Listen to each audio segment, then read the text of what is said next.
Hello everyone, pizza and pasta sauce ఇంట్లోనే ఈజీగా తయారు చేసుకోవచ్చు. ముందుగా నేను బౌల్లో వాటర్ వేస్తాను. మంచి పండిన టమాటాలు కట్ చేసుకొని ఇలా ఘాట్లు పెట్టేసుకొని వాటర్ యాడ్ చేసుకుంటున్నాను.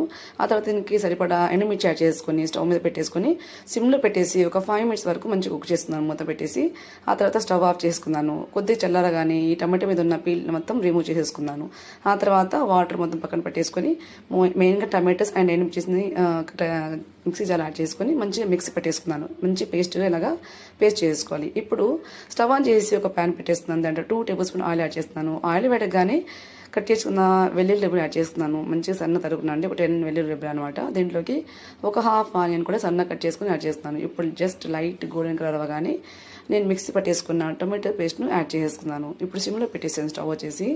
సో దీంట్లోకి మన బేసిక్ మసాలా యాడ్ చేసుకోవచ్చు. లైక్ ఆరిగానో వచ్చేసి ఒక హాఫ్ tablespoon ఆరిగానో యాడ్ చేస్తున్నాను. తర్వాత దీంట్లో కొద్దిగా సాల్ట్ అండ్ ఒక tablespoon షుగర్ యాడ్ చేస్తున్నాను. తర్వాత హాఫ్ tablespoon వచ్చేసి చిల్లీ ఫ్లేక్స్ యాడ్ చేస్తున్నాను. సిమ్లో పెట్టేసి మంచిగా కుక్ చేసుకోవాలండి.